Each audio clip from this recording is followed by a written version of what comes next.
So this is how it starts. This is how so many food businesses start.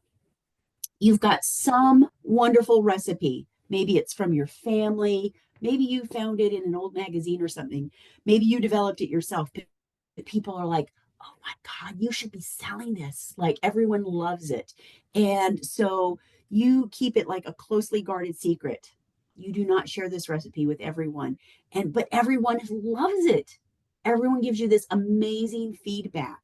And so you start to think, oh, you know what? I could make a business out of this. This would be super cool, right? And so you sit down one afternoon and you order like the tall frappuccino with the extra espresso stuff. And then you start working on, if I scale up this recipe, how is that going to work? And then you start to like send emails and where can you make it? Where can you actually make this item? And then you start talking with people. Your next door neighbor used to work at Coca-Cola, so maybe you talk to that person. And then you decide, I'm going to do pop up. I'm going to go to Pont City Market and I'm going to do a pop up. And people love it and they want to talk to you. They're so excited about this and you're getting great feedback. And this person over here has said, I would love to work with you on this. It's fantastic. And then you do a tasting and you're like, a million people came and they told you how fabulous your product is. They love it. They love it. So now you got to get better facilities, right? So you're in a commercial kitchen now. And then Pinky Cole, she tells you how smart you are and she loves what you're doing. That's awesome. The New York Times writes about you in their food section, which is like the most exciting thing ever. And then this guy, he writes a verse and drops a tune and you're mentioned in it. This is fantastic. And then like the phone rings and it's Whole Foods Forager. You're like, hello? Yes, I would be happy to be on your shelves. That's amazing. And then you're like, woohoo, this is so exciting. What could possibly be any better? But then Oprah says you are one of her favorite things. This is fantastic. You are like the money is rolling in, people are placing orders, and then you decide it's time to splurge. I'm going to get the fancy car with the doors that open up instead of out, right? This is how it goes.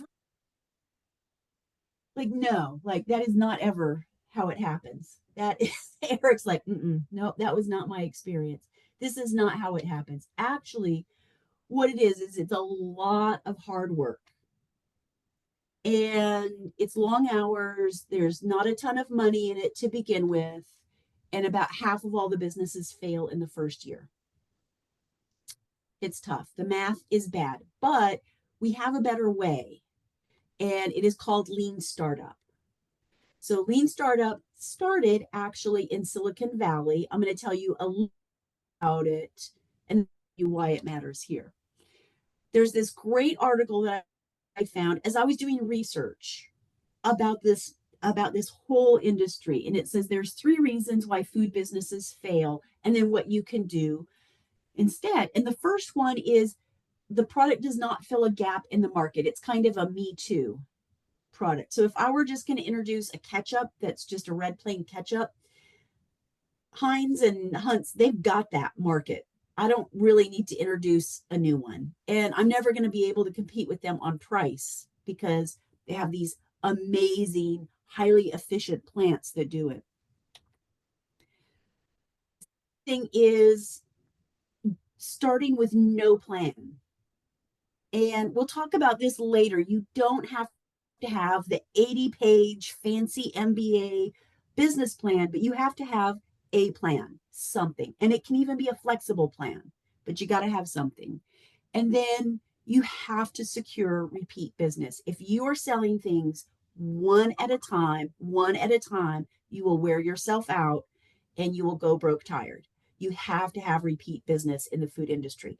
And, the good thing about this is that people don't eat just once.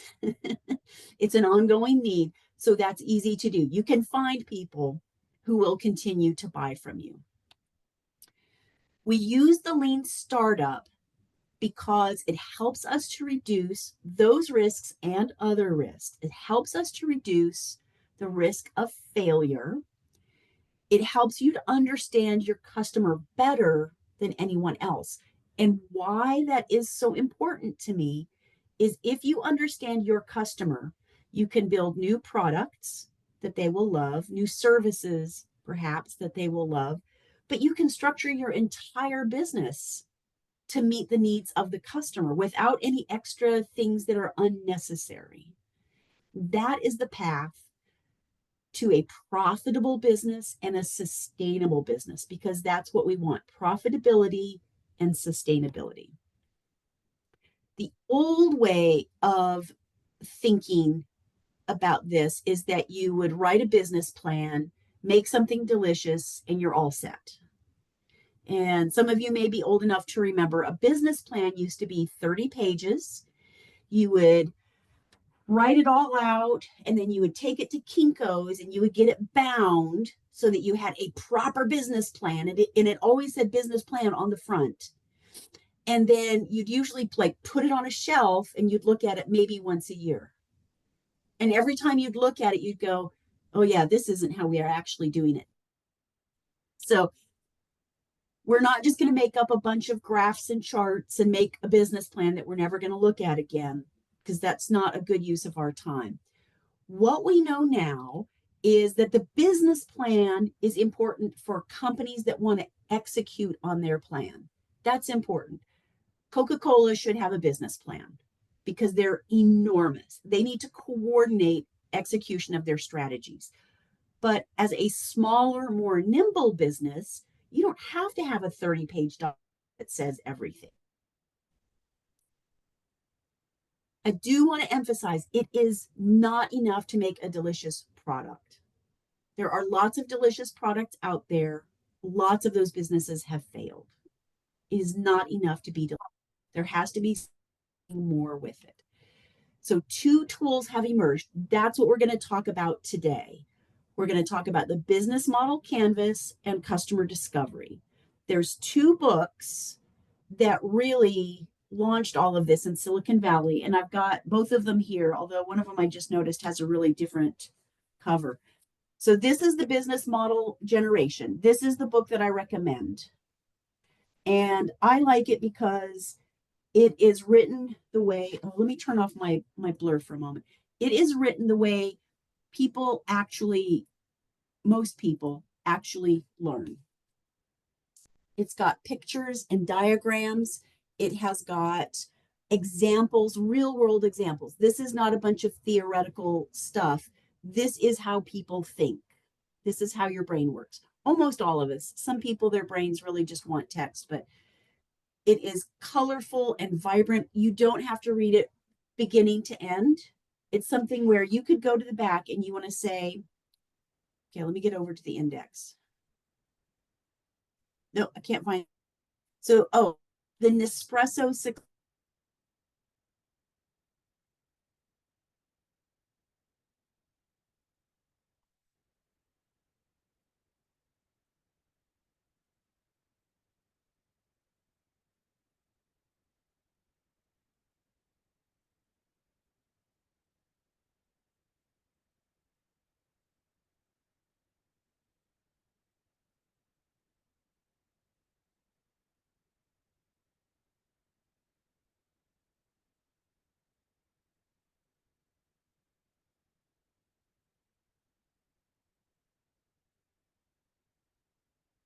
Hey guys, did we lose Brandy? Yes, we did. Okay, Yeah, we did. okay, sorry. I thought it was my screen I that did had too. I frozen. thought it was me for. I thought it was me. I was like, click, click, Oh, click. I'm she's sure back. she'll There pop she back is. on. Okay, there Yay! she is. She did. She's back. Oh, sorry. What happened? Okay. Okay. This is Alex Osterwalder. He wrote this book as his PhD thesis, and he talked to hundreds of people. One of the reasons why we love this book is because it applies to every business in the world. You can get this on Amazon, Business Model Generation. And someone just bought it on the class on Friday. I think they said it was under $20. You can also look for a free PDF of the book, but it's not the complete book. It's only about 80 pages, but that might be okay. That's okay. The other book is, I'm not going to recommend it, but I do want to give credit to the thought leadership. It's called 4 Steps to the Epiphany. And this is an older version, so the cover looks different. There's also a naked man on here, and I'm not really comfortable showing pictures of naked men. So I'm just going to keep that covered up. But the 4 Steps to the Epiphany, it is written much more like a textbook.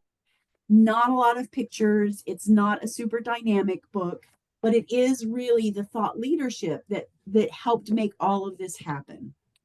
Okay. So I sent to you, not all of you, but most of you, I sent you a blank business model canvas, or you can get it on Slack. I posted that this morning. So if you're a paper oriented person, you could print that, or you can Google business model canvas editable, and you'll find a version of it in a format that you like. So that could be in a PowerPoint or a Miro board or an Excel spreadsheet or something. I have made so many of them in my years of using this tool that I know how to just draw it out on a piece of paper or a dry erase board. So it's not difficult. If you, this is what the canvas looks like. We're going to go through all of it today. And then we're going to talk about customer discovery, because the business model canvas by itself is not enough. It captures what your business is, or what you want your business to be. And these are different things. So you can do it today. You can say, this is what my business is, and fill it in. And that's a great exercise, particularly if you've never done this before. Just capture where your business is right now. But the whole point of the Georgia Tech Food and Beverage Accelerator program is to help you grow. And so what I would encourage you to do is make a second business model canvas with the business that you want to have in the future. Any questions before I get going? Brandy, I got a quick question. Yes, Eric. And only because we talked yesterday. So watched, I thought I was in this program on Tuesday, but for some reason I saw your wonderful YouTube presentation on this, and it's a great exercise, and I can't wait. How do you recommend at this stage? My thought is to get the staff involved in this, because I have my ideas, they have their ideas. We're young enough that it's not my vision. It is, but we've got enough experience that we collectively have experience on what the ideal customer should be. Do you recommend getting people involved for this exercise? Yeah, I do. Okay. I do. Eric, how long have you been in business with? Well, we started 2 years ago, but operationally last year was kind of our first year. And because I didn't have this program, it was a lot of trial and error and just trying to figure out the food business. I've never done it before, so a lot of error. So we feel like we've learned a bunch, but we didn't go through this. And I'm already writing down feverishly stuff we got to correct for this year. So seeing this would be ideal for us. If the us thing is with this program, I don't know how much to get other people involved in it. Everybody on my team would love this stuff. So, yeah. So Eric, and this is for all of the Accelerator members, your membership includes your team. It's not for one person. It is for your business. Okay. And so this session is being recorded, and then you've got that 15-minute video that you can share with your team members. Yep. Do you think today, Eric, you want to just capture where you're at right now, and then in the future do an activity where you're thinking about what's our business model for the future? That's exactly what I was thinking. And then I would even go back, like, because you're recording this probably next week or Monday, we're all going to get together as a team and just sit down and go over. Everybody's going to listen to this again. I mean, you need to listen to this every month to keep you on point, because you veer off, especially I do. Shiny object syndrome. So This is perfect for us. Okay. We're going to do this Monday as a group, but yes, I'm going to do it where we are today. Okay, great. So for many of you, I think that's the winning idea. Do your business model canvas today where you're at, and make notes for where you think you want to grow. or make notes for where you think you want to change things. And then this is for everyone in the Accelerator or Incubator programs. Next week, starting on Monday, I will have 3 1-hour slots, one on Monday and 2 on Friday. They're always in the mornings because that works better for me. And that 1-hour session is an opportunity for anyone to join the call and say, here's where I'm at right now with my business model. I've talked with my customers. Here's what I'm hearing. Here's what I'm thinking. And then, I can give my feedback. I have not run a food business, so my advice is going to be more big picture general. And then everyone else here can join in and say, oh, well, I've been in business for 5 years and here's what happened in year 3. Or, oh, yes, I tried that and here was my experience. So we'll work together to solve some of the problem, answer some of the questions. And that will start next week, Monday and Friday. And that will run for at least a month. It might go 2 or 3 months. Because That's awesome. just hearing this is, for most people, it's not enough. Unless you have like a Stanford University MBA, most of us cannot just write it down and get it right. What most of us have to do, and in fact, I'm gonna move my slides ahead. What most of us do, and this is what Eric's gonna do, I think, is he's gonna write in his best guess. This is where I think things are. This is what I've heard from my team, or this is what we've figured out so far. Aubrey, you want to jump in? You just let me know if you want to jump in, okay? Okay, perfect.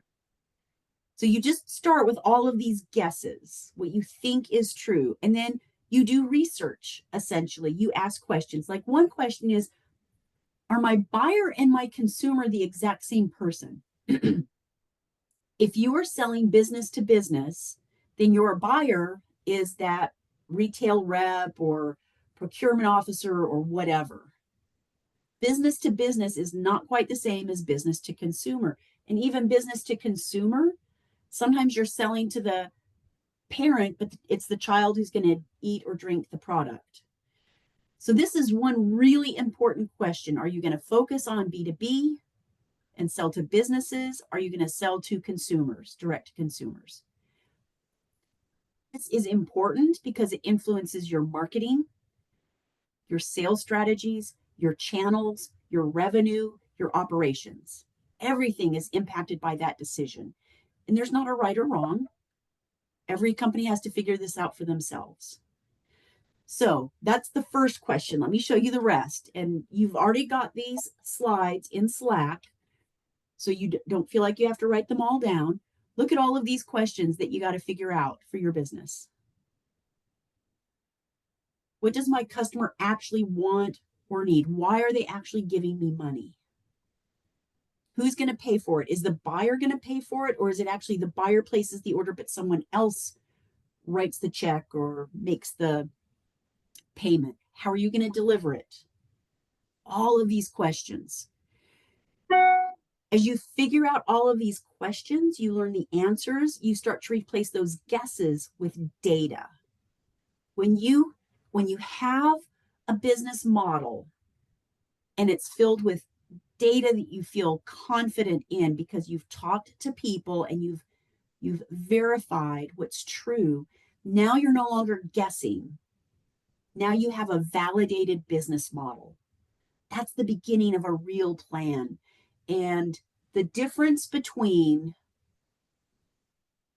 I have seen this, the difference between an owner who does not really know what their business model is and they're struggling to figure, and someone who has it validated, they know what they're doing, the difference in their stress levels is amazing. Having a business model brings your stress down. Now you know what you're doing, you know what you want, and you know how to get things done. You're wasting less time. We're going to go ahead and start with the business model canvas. We start sort of counterintuitively over on the right side. Most of us, if we write English, then you would start upper left, but we're going to start over on the right side. I'm going to take a sip of water. If you have questions, just raise your hand or interrupt me, okay? Your customer segment is always a person. So I would not say I sell to hospitals. I would say my customer is the head of procurement at a hospital. I wouldn't say farmers market. I would say farmers market shoppers. This is important. It's important to recognize that your customers are people and to give them a name or a description. So it might be that you sell food that is favored by children who are picky eaters. So then you may say, my customers are parents of picky eaters. And the people who eat my food are kids with like mouthfeel sensitivities, or kids who are picky eaters. So I want to ask you to all just take a moment in the chat and write down just one of your customer segments. Who is that person? Go ahead and take a moment and write in the chat, who is your customer?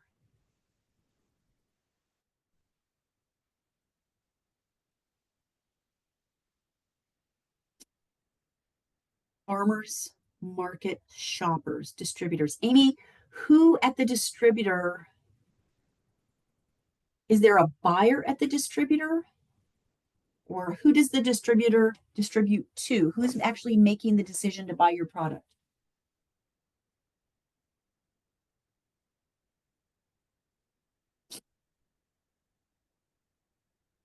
Diabetic shoppers. Yep, Teresa, that's good.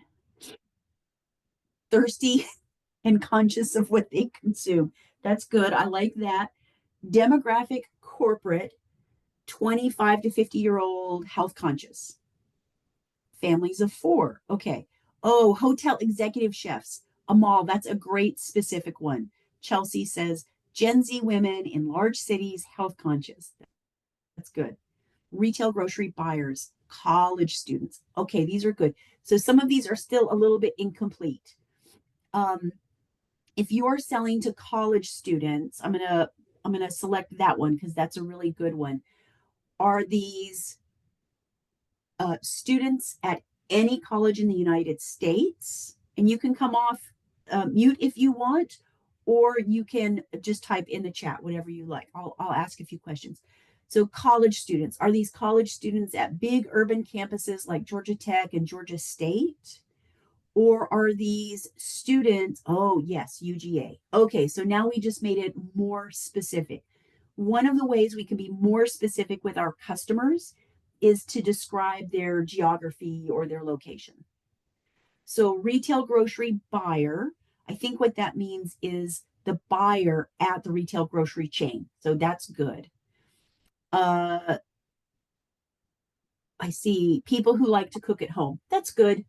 That's a good general description. So I'm going to sell a product for people who like to cook at home. That's good.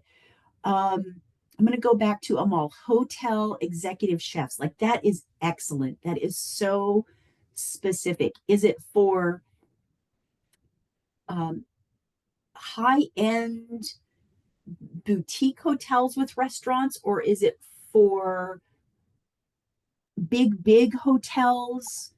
Is it anywhere in the US or is it international? Teresa says people who want a frozen treat that's dairy free. But Teresa, you even have something more specific, right? You have a product that is good for people who are lactose intolerant. Is that right? Yes. It's gluten-free, dairy-free, soy-free, and made with low-case sugar. So it's it's people who can't have soy, people who can't have dairy, people who can't have a lot of different stuff. Gluten. So I think that's important to say. It's people who want a frozen treat that have food restrictions.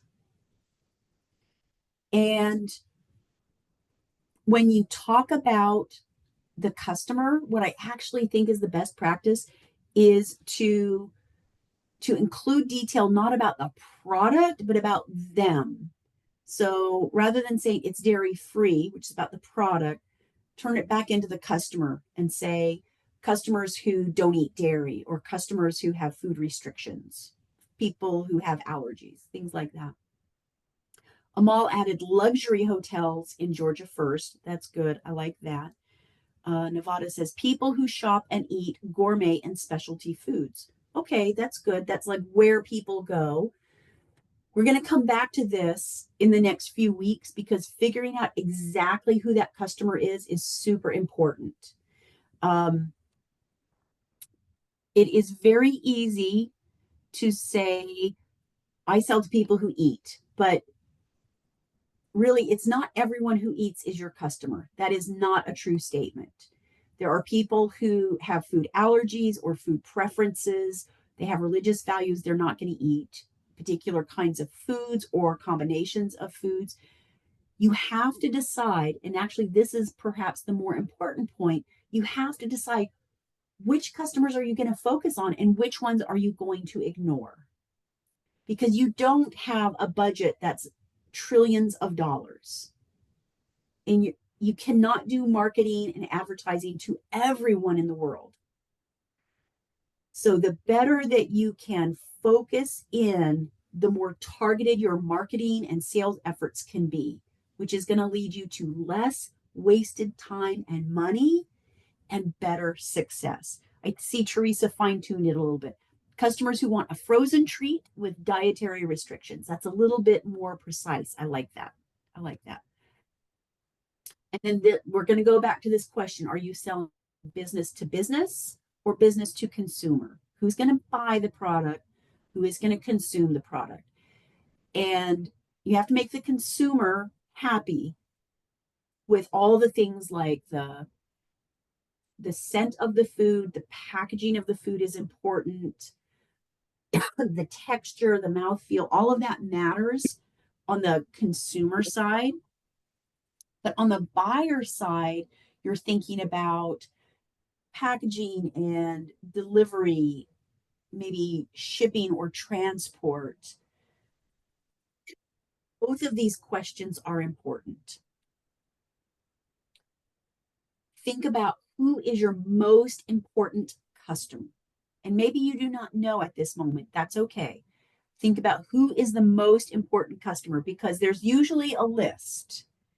So when you're just starting out, maybe you're selling at farmers markets and your farmers market shopper is the most important person in the world. That's great. Own it. That's great. Go with the farmers market. If you want to scale up your business and you say, oh, I want to go into specialty shops or I want to have my product on the shelves at Publix, that will require you to rethink who your most important customer is. And most important can mean different things. It can mean this is the customer who is the most profitable, the most loyal, the one who buys with the most frequency, the one that is the least amount of trouble. Because we all have at times customers who create big headaches for us. So who your most important customer is, that can mean lots of different things. It's not the same for everyone. Now we're going to go to the middle of the business model canvas. And you can look at the structure of it and you see that there's 3 upright big rectangles. The one is customer segments. That's what we just talked about. The next one is the value proposition. What does your customer value? I'm going to ask you to write it in the chat. What does your customer value about what you offer? This is an important question because it's about motivation. What motivates the customer to buy this product from you? I'm going to pick on Eric for a moment and say there are other places where people can buy lemonade. You're right. So the obvious is that what they value is ready to drink. That's kind of the no-brainer. But more specifically, they value the fact that there's no dyes, there's nothing artificial, and they also value the fact that all the produce was picked by us. So the taste is what separates us. The nutritional value separates us as well. They really appreciate the value in that. Okay. So I want to challenge all of you to phrase it now how would your customers say it? And Eric had part of it. He said his customers value that we pick the produce ourselves. So what is it that your customers value? Make it as a statement about my customers value blah, blah, blah, blah, blah, XYZ. Not I offer such and such, but what they value. So Jim Woe says healthy ingredients and convenience from a trusted source. That's good. Oh, Chelsea writes positive health impacts. I like that because that's like big picture. Now we're not just talking about a little thing. You know, we're not just saying, oh, it's delicious, but it's important for my health. She says luxury, values that align with theirs. Okay, this is great. Now, if you had just written that, Chelsea, I would have called you out on it. But then you listed the actual values, which is what I wanted. She writes, ethically sourced ingredients, organic, vegan, gluten-free, and beauty. Chelsea is already digging into what do her consumers, what do they value? We'll talk more about this in a few minutes. Nevada writes, my customers value that our syrup is naturally flavored and vegan friendly. So Nevada, try and make that statement without talking about the product. It's not easy. So what you might say, Nevada, is my customers value natural flavors and vegan friendly foods. How can you say it in a way that talks about the customer and not about your product and in their words? Let's see, my diabetic customers value that it tastes like regular sugar. Holistic ingredients with healing properties and great flavor. So that's still all about your product. Think about how you can talk about the value, what your customers value, not the values of your product. Laura Potts says, discover the joy of unique products. Discovery is a really important value. Like people enjoy novelty and discovery. It's something deep in our DNA as humans. Discovery, the joy of unique products made from our farm-grown fruit. So the farm-grown fruit, that's about your product. So I'm just going to stick with that first part. Discover the joy of unique products. Discovery and joy. Those are values. Amy says, easy to make dinner or a yummy snack for everyone. So Amy, how I might rephrase that is this kind of customer, which I think you wrote up above, it was like busy families or families of 4 or something. Families want convenience and they want something delicious, unique flavors and being local. That's all about the product. Amal, that's about your product. Nevada says, my customers value that they can enjoy our syrup that fits their gluten and vegan friendly foods, and their kids love it too. So that's all about the product. Think about, not about the product, but about what does the customer value in their own words. That they value fresh food, that they value good health, that they love novelty, they love discovery. There's something too that some people really enjoy, the food and the process of tasting different kinds of flavors. You may know some people who eat the exact same things all the time. So my dad eats the exact same breakfast, every single breakfast, and I think he has for probably 20 years. But there are some people who, if they go to a new restaurant, they look for what they've never tried before on the menu. That was actually my Uncle Fred. I have a funny story about my Uncle Fred. When he was 94, he came to visit us in North Carolina, visit my parents. And we took him to a place called Moose Cafe, which there's no moose in North Carolina, so I don't really know why it's called that. But it's good Southern food. So he's 94 and he's looking at the menu. And I think we'll all help Uncle Fred because he's my grandfather's oldest brother. He's looking at this and he says, I like green beans. Yeah, he says, I like chicken fried steak. That looks good. He says, what's okra? And I say, it's a vegetable. It's usually fried. It's crisp. And then the inside, it's little little bit different texture. And he says, oh, I want to try that. 94 and still trying new foods. Some people thrive on new, different, novel things.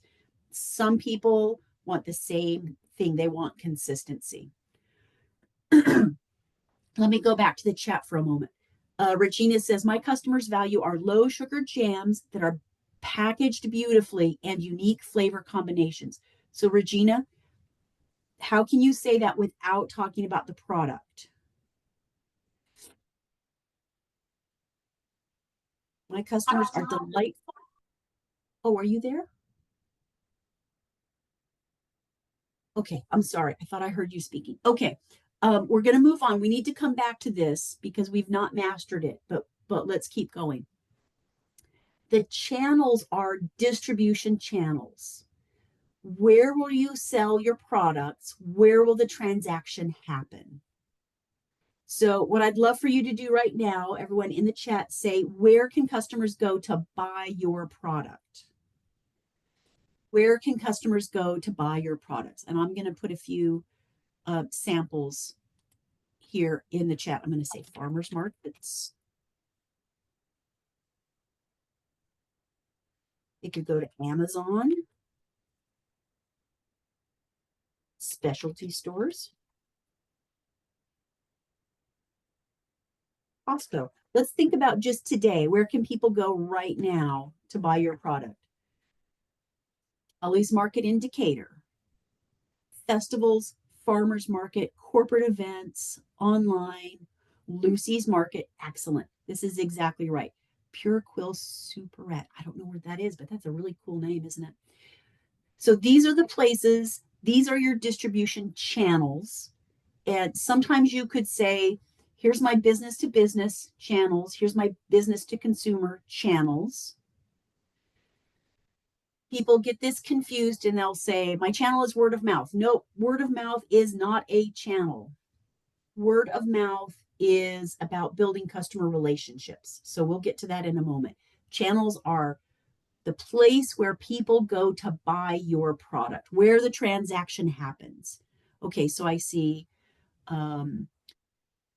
wheat.com, farmers markets, Frozen Blitz, Lucy's Market again. Excellent. Got to go to Lucy's Market now. Farmers markets in Decatur, Atlanta, Amazon, our own website. That's great. Okay, so you got channels. Excellent. And then our next one, we're going to go to the next box. This is customer relationships. This is important because this captures your sales and marketing. So there's 3 verbs that we use when we talk about customer relationships. Put this in the chat. It's keep and grow. For customer relationships, how am I going to get customers? That's sales and marketing. How am I going to keep customers? That's customer retention, loyalty programs, customer service, things like that. How am I going to grow my relationship with my customers as a way to grow my business? That might include things like we're going to add more distribution channels, or we're going to add products, or we're going to distribute now in a completely different way. We're going to do home delivery instead of having to go to a retail store. Get, keep, and grow. These 3 verbs, this is all about your relationship with your customers. Any questions? I'd like this to add, Brandy. This is absolutely perfect, and I for us for timing, and I was going to throw this out there to get your opinion. So last year, I like I said, a lot of trial and error. And you're exactly right. The business, we realized very quickly the business would fail if we didn't find a way where they could repeat. Like going to every pop up, I'm like, wait a second here, we're just going to pop up ourselves to death here. We got to do something. And so we kind of broke off, and so we have our website now, and it's kind of underdeveloped. So this is like, do you suggest, like, to me, this business model canvas, like, it's all Sisters Lemonade. But then after a while, like we're launching literally Monday a channel where we call on corporate events. Mhm. And so it seems like this exercise is going to veer off for that person than it does the B2C, like the consumer at the food Mhm. market. Like we know kind of what that person looks like now, and we've got our own ways that we're trying to develop that repeat business, or like you say, keep and grow. But the B2B is just radically different. And it's almost like you could fill out a whole nother sheet just for that channel. Mhm. Although channels aren't to the second block here, very quickly that starts to veer off, and the Yeah, answer is the value prop is very different from B2C than is B2B, it just is. from what I can tell. Is the product the same in both cases? Yes. Okay. So I'll answer this and I'll share this with everyone. If the Yep. product is the same, you may want to keep it all on one canvas, because then you're getting your entire business with that Okay. same product all on one piece of paper. However, it is also valid to create two different business model canvases. You just keep them side by side, because Hmm. what you'll see is there's a bunch of things that are the same, Great. but there's a couple of key differences. Now, if Mm. you decide to keep it all on one piece of paper, how we usually do that is we color code it. Mm. So the channel might be festivals or pop-ups, right? And then I would write in the customer segment, festival and pop-up attendees who are thirsty and value incredibly high quality ingredients. And then over in value proposition, I might say refreshment, novelty, discovery, and you're almost always outdoors when you're doing the festivals, right? Correct. So I might also, like, I would try to discover in the customer discovery, is there something about the freshness of lemonade that feels really good when you're outside? Hmm. I would just try to learn something about that. Maybe there's even like research on it, but when it's Hmm. cold outside, lemonade is not the first thing I think of, right? Correct. But when we're outside and it's fresh air and sunshine, it's almost part of the celebration of a festival. So those kinds of insights, which you'll get from your customers, or maybe your team will have those kinds of insights, I would include those on the value proposition. When it's And cold one, outside, I think of hot lemonade. I love hot lemonade. That's one of my Oh, lemonade is one of my favorite drinks. The only thing I like to drink, and I like it hot. oh, love it. wow. Uh, I'll have to heat some up, bring it to our next meeting. Hey, we That'll got be a new whole new for me too. we got a whole new product line. That's right. That's right. One more silly question while I got you. Do Yeah. you consider the website or online its own channel, or something that facilitates all the others? Is it a tool to help you keep and grow, or do you consider it a channel all by yourself, all by It can itself? it can have multi-purposes, Mm. and so it can fit in multiple boxes. So if you are actually selling on your website, then it's definitely a channel. It's a distribution channel. If people can go to your website and click to buy, that is a distribution channel. If your Okay. website is really about attracting new customers, keeping customers, communicating with customers, then that's definitely part of your customer relationship. Mm. Things can Okay. fit in more than one box. And you'll see more about this in a minute when we flip over to the other side. Okay. Revenue is how are you going to make money? And that's as clear as it can be. And I will say in this case, revenue is only the money that comes from customer segments. So for example, if you get a grant that does not revenue, it is a resource that comes in, it's money, it's a financial resource, but we don't put it under revenue. We put money that comes in non-customer, we put it in a different part of the box because it's a different strategy.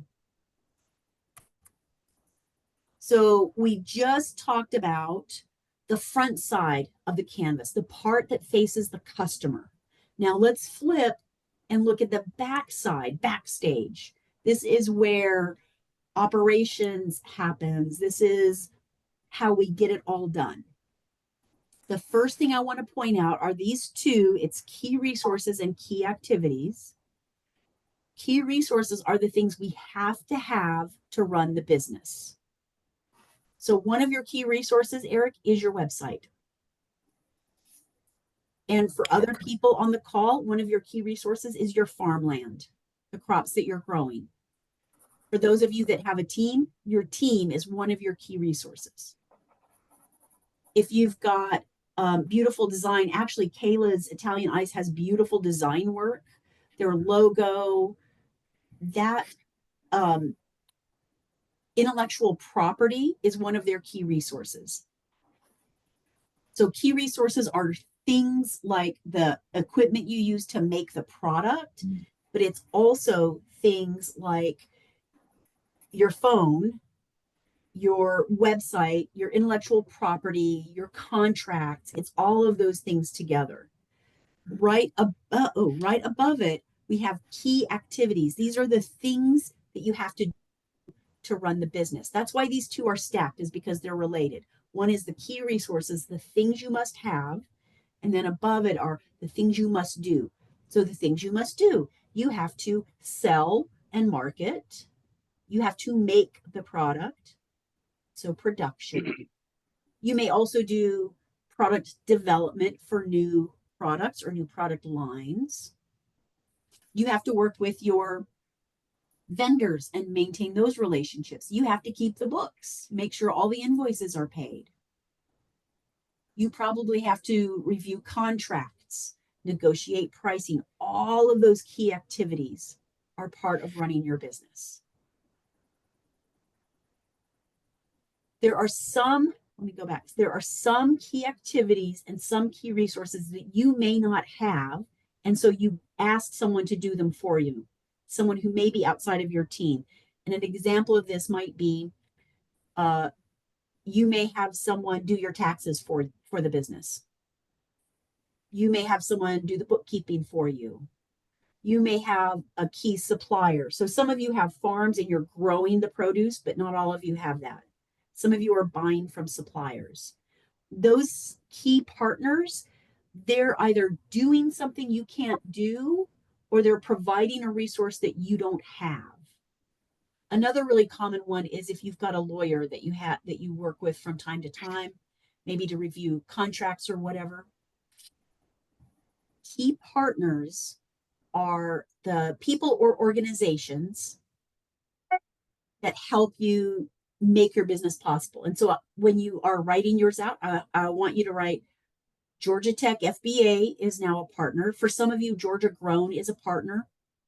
For those of you who go through inspections and licensing and all of that, all of those folks are your partners now. If you're selling at a farmer's market, then the manager of that farmer's market is probably one of your partners because they're giving you access to a space so you don't have to go own a space on your own. And then we'll just wrap this up with the costs at the bottom. And I wrote, what are the most important costs in your business that actually deserves time on its own? So we're just going to leave that question there for now. Okay, so we've been going for about an hour. Would you like to take about a 5-minute break? I think it's good. It's good for all of us. Yeah, Miss Matthew, you have your hand up. Are you saying, yes, I want a break?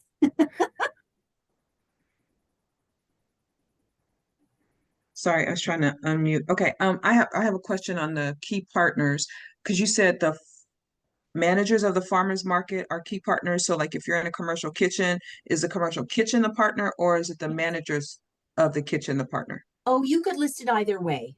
Okay. You could list it as, this person is the manager of the shared kitchen that I use. So that's my partner.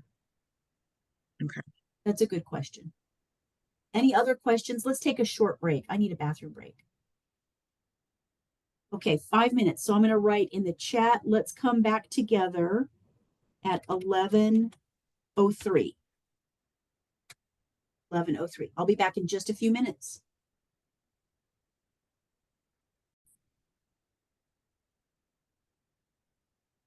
We just did an overview of the business model canvas, and we did a deep dive on some of the sections. What I want to do now is show the relationship between some of those boxes. If all we did was just fill in the boxes without any relationship between them, then we wouldn't have to have it on a piece of paper with the rectangles in a particular way. We would just have a list. We would say my customers are, my value proposition is, and so on. But there is a relationship. The boxes are organized a particular way to help show that. So let's look at it now about the relationship of it. There's the 3 pillars of the canvas, the 3 that hold up the business. And you see those are the big, tall rectangles. All the way on the left, we have customer segments. In the middle, we have value propositions. And on the other end, we have partners. Those are the 3 pillars of your business. People that you sell to, the value that you offer, and the people who are helping you to deliver value. Those are the 3 pillars of your business in the business model. The first thing every business has to figure out is, who is my customer and what does this customer care about? And this is about the motivation to buy. The value proposition is what motivates that person to make this decision. So when you have clarity on who my customer is and why they buy, that is called product market fit. And sometimes it's written as PMF, product market fit. That language, that phrase is used extensively in Silicon Valley when they're talking about startups. They use it when they talk about smartphone apps in particular. Product market fit. That means I know exactly who my customer is and exactly why they're going to buy from me. If you don't have product market fit, you may still be selling stuff and making money, but it's probably not sustainable because you're just getting lucky. When you know what your product market fit is, when you find it, then all the other things just fall away. Okay, now I know I need to go towards this customer and I need to offer this. I have clarity. The channel, the distribution channel, is how we deliver value to that customer. That's why it sits in between the two. This is the place where the transaction happens, or the place where the customer goes to get the value. The distribution channel sits in between the customer and the value proposition. The key resources and the key activities, these are the things that we must do or must have to run the business. If there's resources we don't have or activities that we can't do, then we get partners to help us. The key activities and the key resources drive all of our costs. The customer gives us all of our revenue. And across the bottom, we have costs and revenue. All the money is at the bottom. Are my costs lower than my revenue? That's the important question for profitability. And then we have one box that's still open. And if you look at it, it's got a little heart in it, and it's in the heart position on the business model canvas. This is the customer relationship box. And at Georgia Tech, because we've got a bunch of engineers, we like to also use like a gear, because it's the thing that makes the engine run on your business. This is the sales and marketing, the customer service, the loyalty programs, the customer retention, the product extensions. This is how you get, keep, and grow. So we start with all of these things that we think are true. We ask all of these questions. We replace those guesses with data. This is actually the scientific method. This is the scientific method. Customer discovery is how we ask those questions. That's the format. I want to I have a funny question here. Do companies make products that no one wants? Can you think of that? I have a couple of examples of spectacular product failures. Welcome to the Hall of Food Flops. So our first, it's beef lasagna. It's just beef lasagna. But the problem was in the branding because they put the Colgate brand on it. It was made by Colgate Palmolive, which Colgate makes us think of toothpaste, not lasagna. So that there's no toothpaste in the lasagna, but putting Colgate on it makes me go, eh. Okay. The next one is purple ketchup. Is anyone old enough to remember purple ketchup? This was a spectacular flop. And I can imagine how it started. Someone shows up to work and they're like, you know what would be fun is let's add colors to the ketchup. Like somehow red is not good enough. Red is good enough, okay? And we do not actually need more artificial colors in our food, okay? The purple ketchup was not a hit. It was not successful. And then my last one, this one just was a matter of bad timing because this was bottled water from Coors. In the 70s and 80s, Coors had a campaign about from the freshest artisanal wells. And they really emphasized the quality of the water, which was a great campaign. And so someone there thought, oh, well, let's offer the water because our water is amazing. In the 70s and 80s, people did not want to drink beer water. It sounded like, beer water. It's watered down beer. That doesn't sound good. That was just a problem of timing because it's actually a good idea, but the timing was wrong. So I believe that if any of these companies had done customer discovery, they would have found out a small change would have helped them. And this is why I say the lean startup, which is business model canvas and customer discovery, helps us to reduce the risk of failure because it's writing everything down on one piece of paper and then doing a reality check with customers. And that helps us to understand the customer better so that the things that we're doing, the products that we're offering, the places where we're selling are reality based instead of I just made this up in my head because I thought this would be a good idea, like purple ketchup. So for the rest of our time together, we're going to talk about customer discovery and how it connects to this program and what you're working on. Customer discovery, it's not really about your idea. You're testing your idea, but you're not going to talk about your idea. You're really going to focus on buyer or the consumer. This was a question I asked you earlier about motivation. So before I go to the next slide, I want to ask you, when the consumer is getting ready to consume your product, what do they want to feel? Put that in the chat for me. What does your customer want to feel?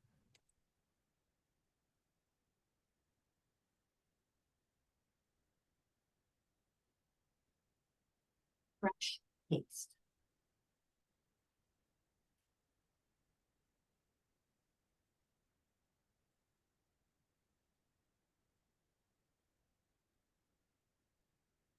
And Regina, I answered the question. It's Alex Osterwalder. That's in the chat for you.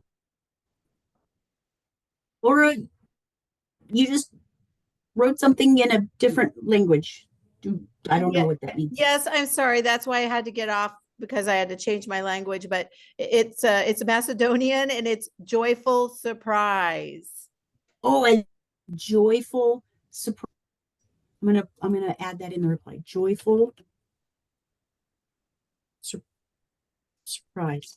Thank you. I think I'm writing that wrong. Okay, here we go. Fun. Oh, full and happy. Healthy, wealthy, trendy, beautiful. Love that. Regina says they want to feel like they are in Regina's farm kitchen eating a PB&J sandwich. That's lovely. Uniqueness.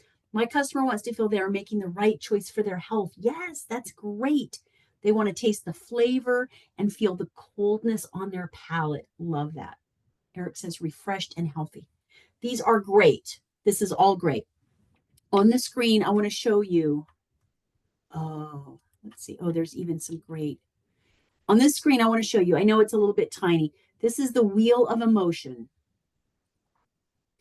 And my theory is that people spend money to change their emotional state or to celebrate their emotional state. And so I'm going to give you a really good example. One of the ladies in the class last week, for various reasons, she did not feel safe in her house. And so she bought a security system for her house. I believe if you look over on the green side, on the right, I believe she was moving from terror and fear into apprehension. So she went from a very intense feeling to a less intense feeling. I think it can go the other way, that someone could be feeling, I'll use the yellow, they could be feeling calm and serene, but they taste something that is like a celebration in their mouth, and now they feel joy. There's other things here, like this pinkish color in the lower left, boredom. I mean, I've heard about retail therapy for a long time, that someone feels bored and they go shopping. And therapy is about changing your emotional state. And retail therapy means I'm going to go buy some stuff to change my emotional state. Sometimes people are buying something to make a change, or sometimes they're buying something to celebrate. And this is what I was thinking about for Eric, for your lemonade, that I'm at an outdoor festival, it's summertime, and there's a good feeling in the crowd, and it feels like excitement or celebration. That's what I'm thinking about for your product. It with Yeah. things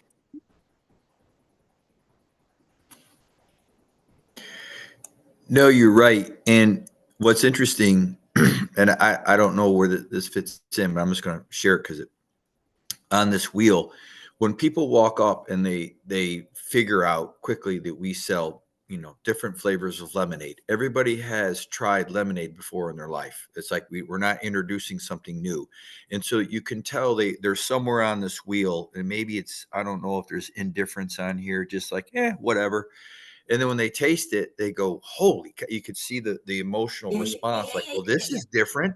Yeah. And then they immediately go to somewhere else on this wheel and they make a purchase. 10% of our production goes to samples, because for whatever reason, again, it's not like some novel product that no one's ever, like your great uncle. It's like, this is not something new. Although of the 16 flavors, there may be something new on there you haven't tried, but still you've tried a lemonade. So you're somewhere on here. There are people who just happen to love it already. Yeah. Most people are like, yeah, lemonade, whatever. But they taste like, wow, and they move on that wheel, Yes. and they go ahead and make the purchase. I'm thinking that I don't know about indifference, but they might be moving from boredom, which is in that pink part, up to interest, which is orange. Yep. Or what else? Maybe surprise, which is in the blue zone. Yeah.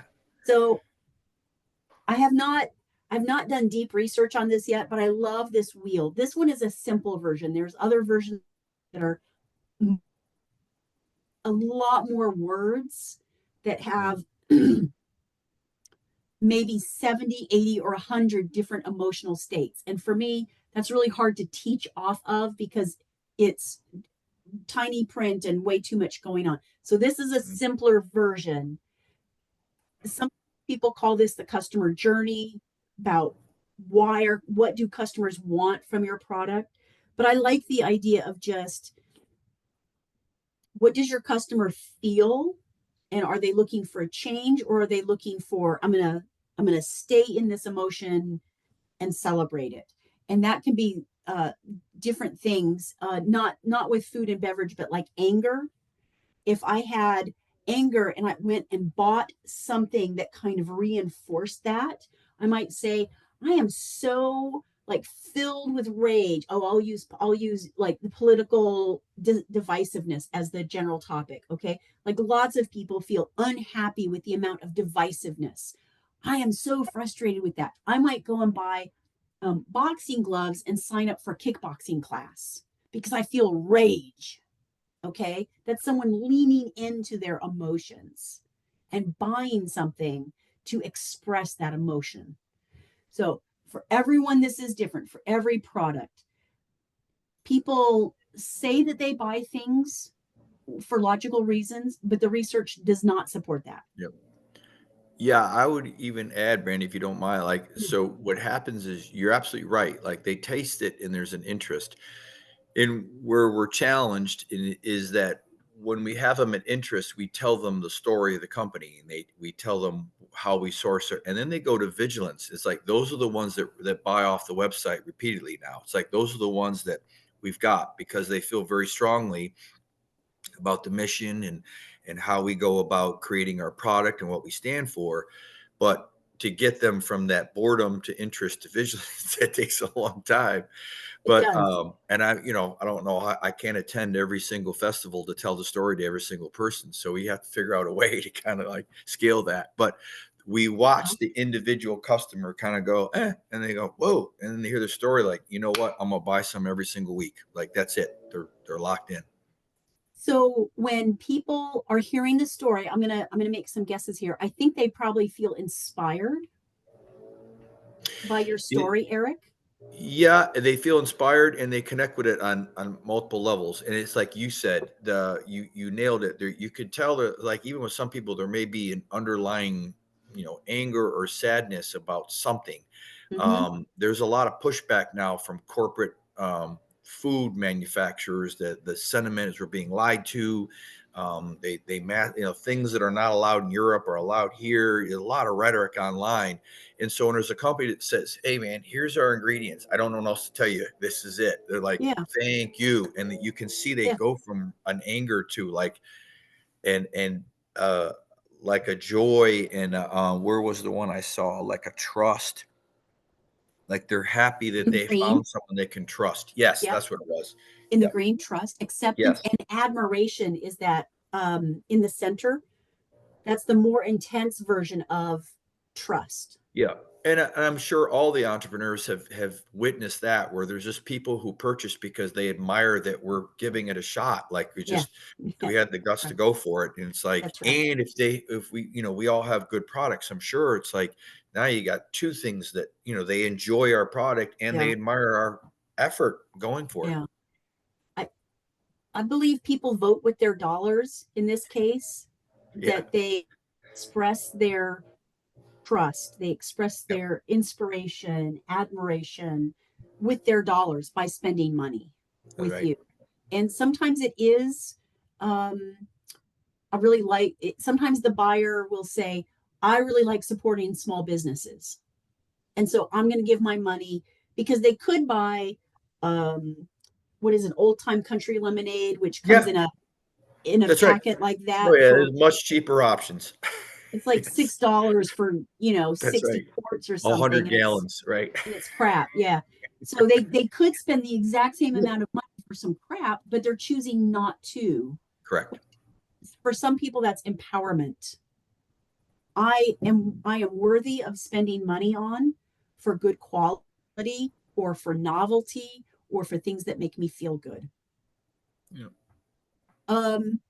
I'm going to move forward. There's some good questions in the chat. But I have some content that I've got to get through, and then we'll come back. I mean, you can still interrupt me, but I'm going to come back to questions at the end. We will have time for more conversation at the end.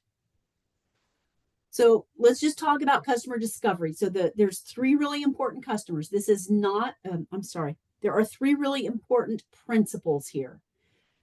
This is not about selling. This is about understanding your customers.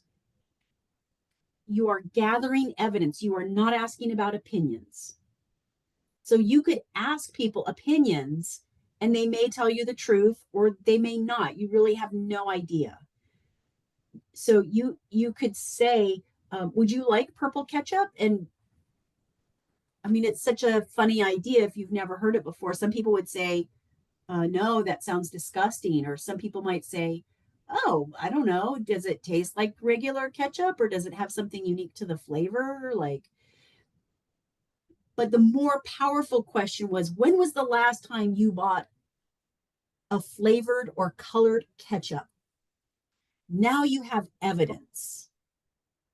Now you have evidence. And it's not even specifically about your product, but you generally start with the category or with something more general.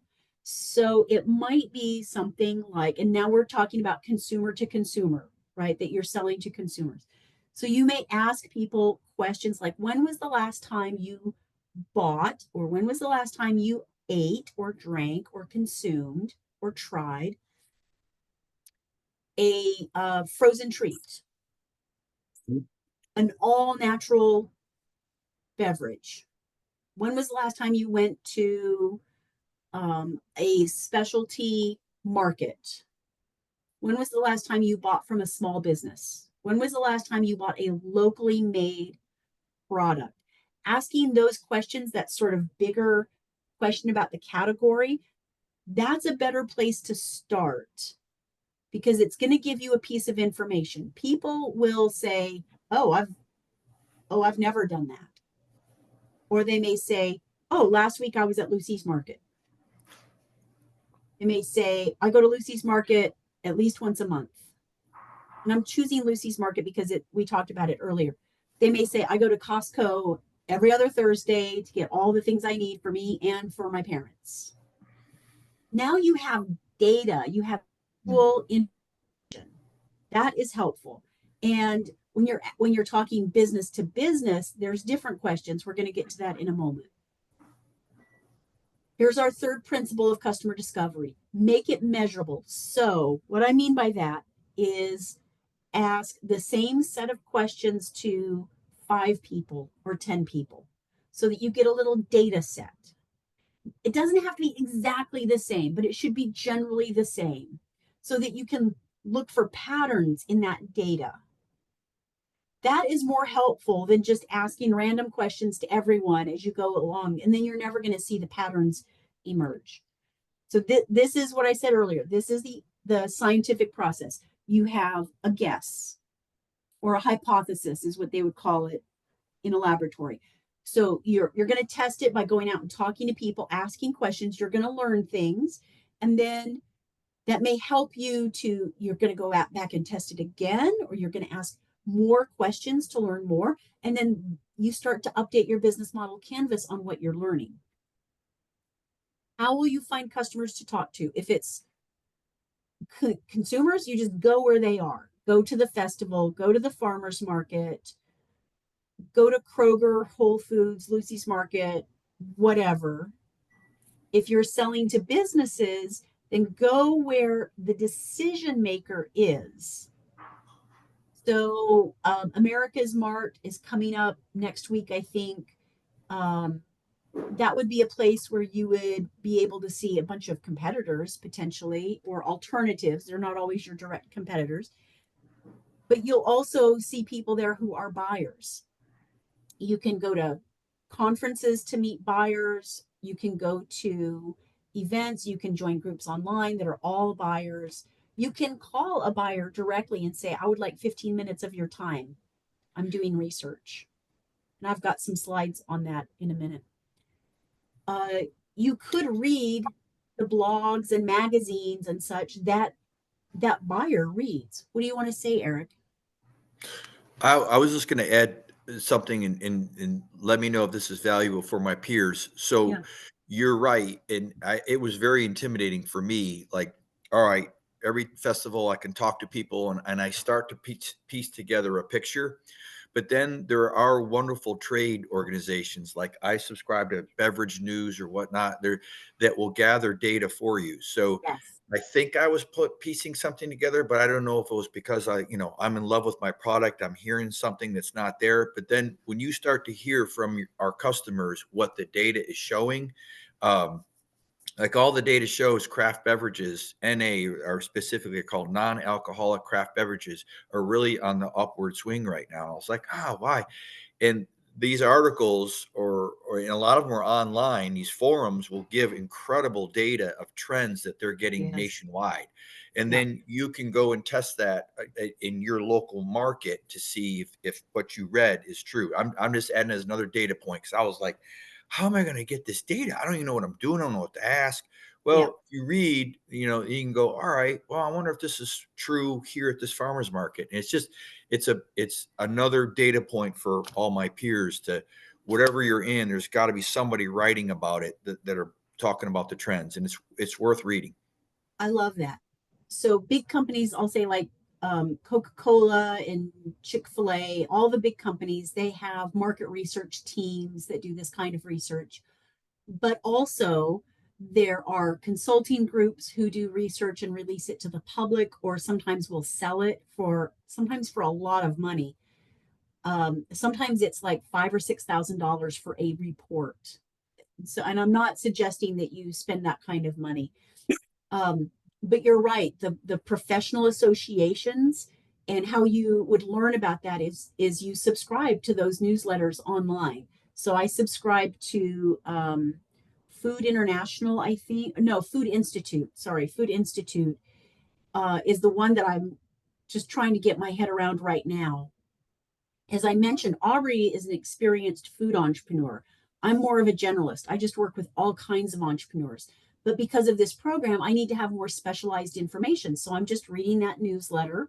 I also look at CPG, consumer packaged goods, because some of the members of this program ultimately want to have something on a shelf at retail. And so consumer packaged goods is an area I need to learn more about. We will talk about how to approach people, how to ask questions, and all of that, because I have to admit, this is something that's really hard for me. I am not a shy person, but I have moments when I feel shy. And I don't love walking up to strangers and talking to them. I'm not that kind of an extrovert. So this is not easy for me. So I've included some tips here to try and make it easier, or at least to get started. Oh, Nevada wrote newsletters, Food Institute and Consumer Packaged Goods. Those are two that she's listing. That's helpful. I was just putting it in because you said it. Okay. Thank Yeah. you. If you know of a newsletter, like an email newsletter or a website that's helpful, please go ahead and put it in the chat for everyone. So it's not always easy. Like business to consumer is one thing, because you can find gobs of consumers somewhere. But business to business is a little bit harder. Like if you think, oh, I would like to sell to military installations, where are you going to find that procurement officer? Like you're not just going to run into that person. You have to make a plan on how you're going to talk to them. Look for online groups that represent your ideal buyer or customers. So what that might be is Moms of Picky Eaters group on Facebook, or Eating for Celiac Disease on Facebook. Reddit also has amazing communities. You could look online for beverage buyers at retail. So business to business, look at LinkedIn. Business to consumer, look at Facebook and Reddit. That's just a place to start. And just see if your ideal customer is there. They may not be, but there's groups on clean eating, all of the allergies, all of those dietary restrictions, and just strong preferences. All of that is. And then join that group and be an observer, be a respectful observer to start. Don't jump in and start asking questions. They might boot you out. Be a respectful observer and see what you can learn. All right, so now let's say you have found some people. Let's say you've got an appointment scheduled, or you're standing in line at the grocery store and the person right next to you is buying a product alternative to what you offer. What are you going to do? So if you want to ask, you could say, could I just talk to you for a few minutes? No more than 15, but could I ask you a few questions? And you can say, I'm doing some industry research for a project I'm working on. This is all true. I don't want you to lie to people. It's great if you can do this face to face. That's not always possible. possible. Sometimes you'll be lucky you can get a Zoom. Sometimes it's just going to be a phone call if you're doing B2B. Just take what you can get. But I will say face-to-face or face visible is really helpful because you can see the nonverbal signs. But then if you're reaching out by email, just say, hey, I'm working on a research project with Georgia Tech, which is, if you're in the accelerator or the incubator, which is true. I'd like to ask you a few questions about your business. This is B2B. What I'm trying to understand is, okay, so if you are more interested in doing corporate events, you would talk with event planners that work for big corporations. And you would say, I'd like to understand, how do event planners like you decide on vendors for events? Just as an aside, every time Georgia Tech has a fire drill in our building, which is 4 times a year, we have to go, of course, to the first floor, but then they want us to go out and across a street into this green space area. And to lure us over there, they always have King of Pops. It has been this way since, I'm going to guesstimate, for 9 years. Well, now I'm kind of like, I got a bunch of love King of Pops. I don't want to do anything to damage them, but I've got a bunch of people that I would like to have sell more product. So I'm like, I'd like to talk with some of my people and see, would you like to be the frozen treat at the fire drill for Georgia Tech? Okay. All right. Sorry. Let me get back to my topic here. So just ask for just a brief amount of time, just quick, and say, I'm just doing some research. You are not selling. You are not selling. And then this is what you do. You say, and it's helpful if you can do 2 people together, but that's not always possible. If you've got 2 of you, then one person should ask the questions and then the other one should be taking notes so that you can both be focused on what you're doing. But and always take notes, because you think you'll remember, but you probably won't. Things will fall out of your memory really quickly when you do a bunch of interviews. All right, so here's what you ask. You say, there's a couple of things that you prepare. There's a couple of things I want to figure out. I'm going to talk to a forager from Whole Foods. So I want to ask, how do they make the decision to add a new product?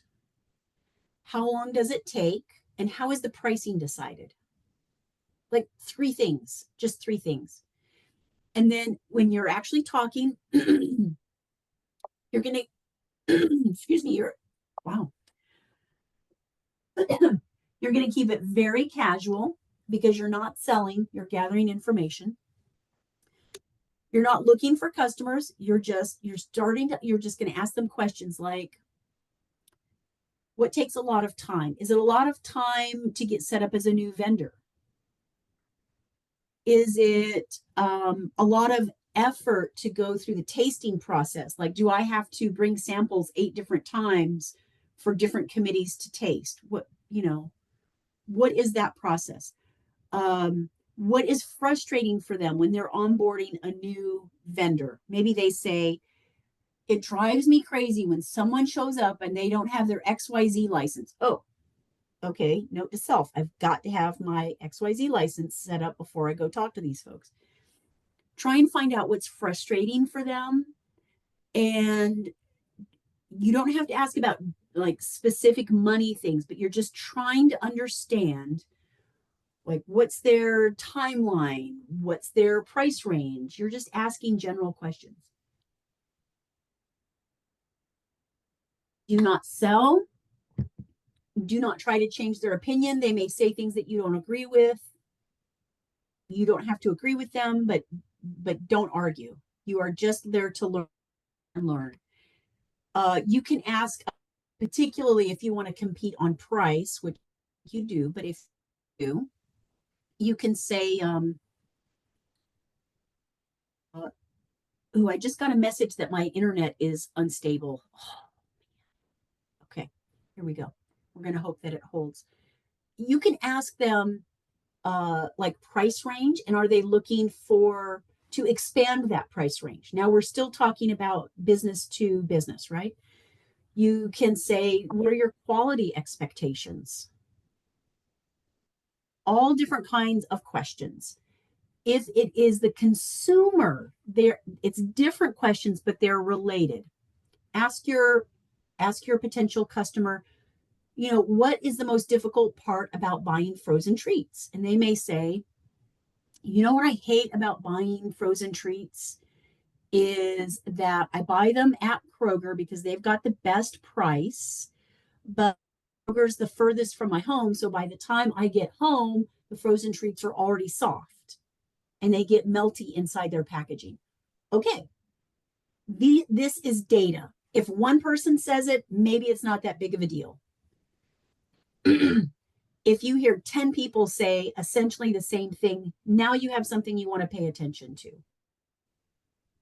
because you're looking at the data collection. You are collecting evidence, not opinions. You're asking about the past, not the future. Ask about the past. Here's some other questions, and I'm including a lot of these because this is a resource for you. So you could say, so the last time you bought dog treats, we've got one of our members makes Good Boy dog treats. So the last time you bought dog treats, how long did that box last for you? Because you want to figure out if what you're selling is priced right for the size of the package, right? And that person says, oh, I give the dog a treat once a day. There's 36, so it lasts me a month or so, more than a month. Okay, cool. Or you get a bunch of dog owners who say, I give the dog a treat in the morning and in the afternoon, or sometimes before we go to bed, and a box of treats doesn't last me but 2-3 weeks. And so now you're starting to hear some frustration from them. Ask them about what they've tried, other solutions, alternatives. There's all these questions, and I've got more.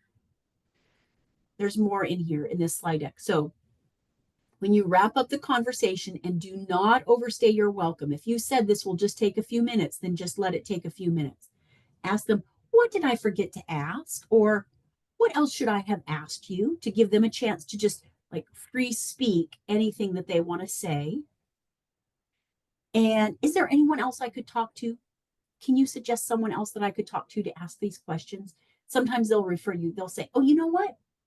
My next door neighbor is an expert on blah, blah, blah. And then you've got a referral that makes it easier to talk to that person. As soon as the interview is done, you say, thank you so much.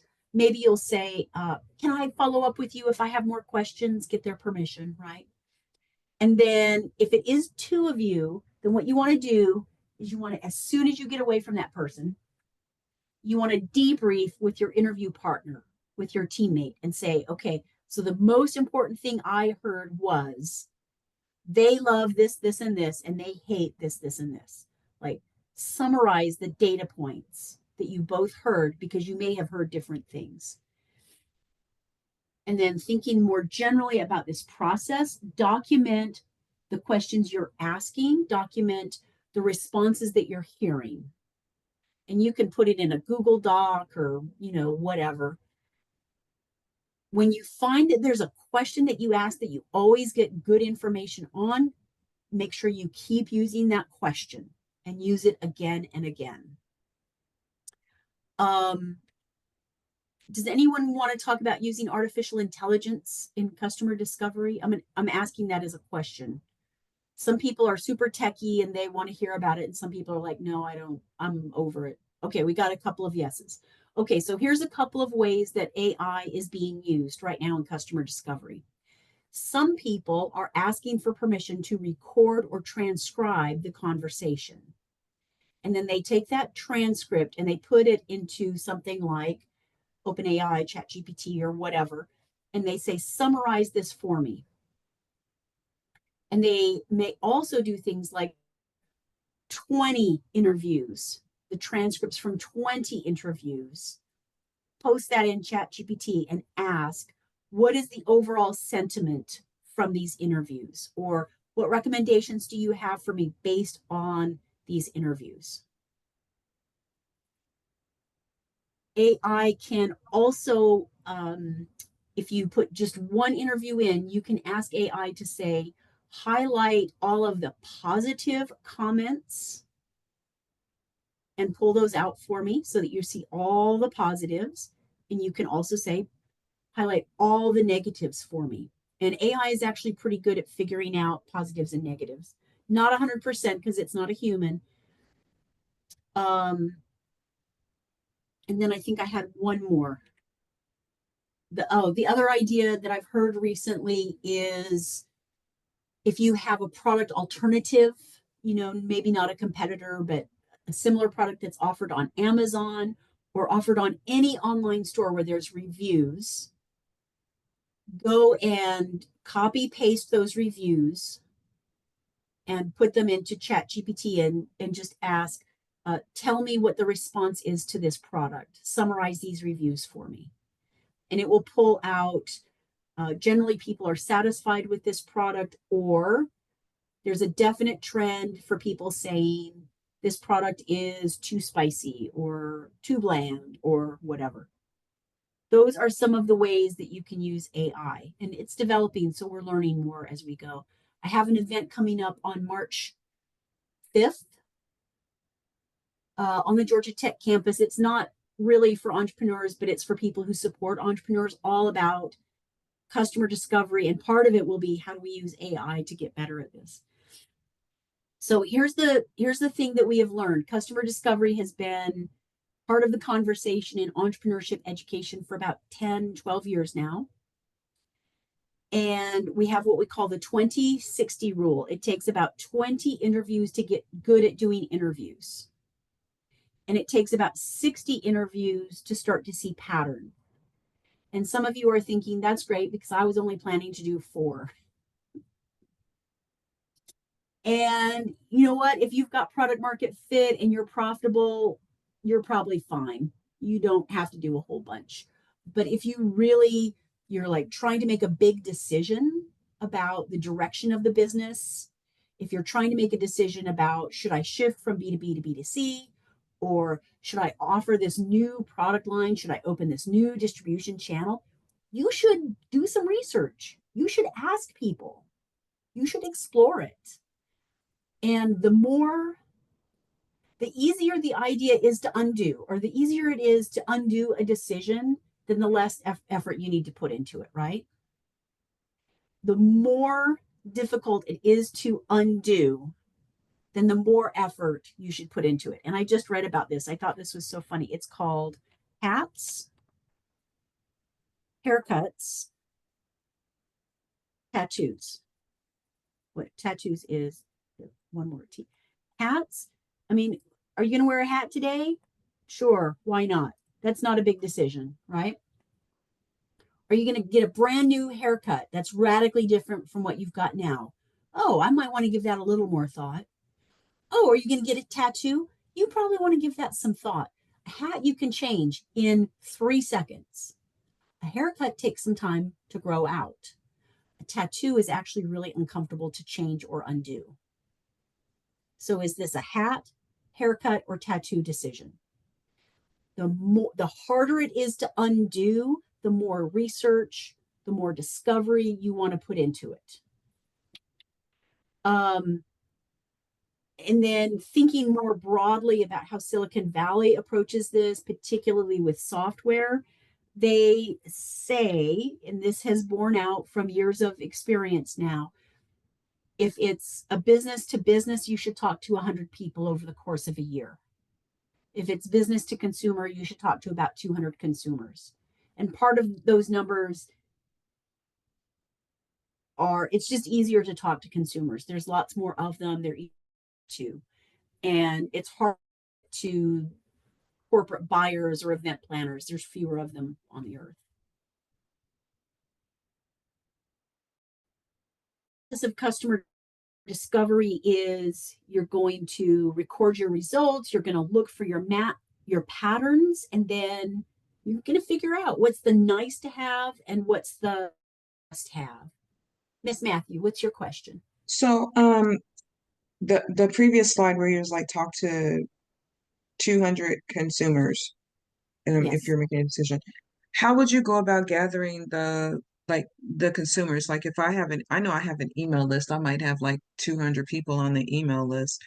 How could I get those? How could I reach out, which I haven't been reaching out to them, but how could I reach out to them, get them to answer like a series of questions to, how can I incentivize them to answer? So I don't love surveys, but we'll just say you're going to do a survey for to keep it simple. I think what you could do is email, for example, and say, hey, doing something new, I'll give you a coupon for 10% off your next purchase if you'll give me 10 minutes of your time for a conversation. Just something simple like that as an incentive for them. Do you think that might work? Yeah, I'm giving coupons all the time. So I give coupons all the time. So I'm just trying to think of something. Okay, don't give any more coupons. Slow down on the couponing. Yeah. Well, it pops up on my website. So when they're a new customer, but I just trying to think what else to incentivize them to just have the conversation. Okay, so then another approach would be to say, I'd love to talk with you about a new product, for example. And if you'll talk with me for 5 or 10 minutes, you'll be first on the list for a sneak peek of that product when it becomes available. Okay, I like that. Because that's kind of like exclusivity, which for some people that would be really interesting. Some Okay. people won't care. They're like, it's just a product. It doesn't matter to me. But some people will be like, ooh, a sneak peek. That's exciting. I want to be ahead of everyone and doing cool, novel things. Okay. Are there any other ideas for the room? How else could you incentivize people?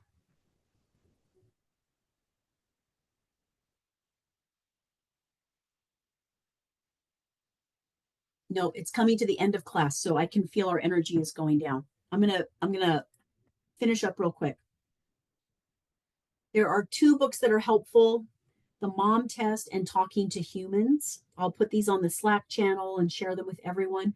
Talking to Humans is available as a free PDF online. It's a slim little book. It's the one that I suggest if you just want to do a quick read because it's free and it's short. The Mom Test is really, really good, but it is longer.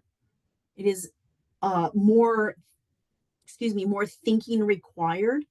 But the Mom Test has some really cool videos on YouTube from the author. So you could just Google in or on YouTube, ask for the Mom Test and see what you find and learn what you want from that.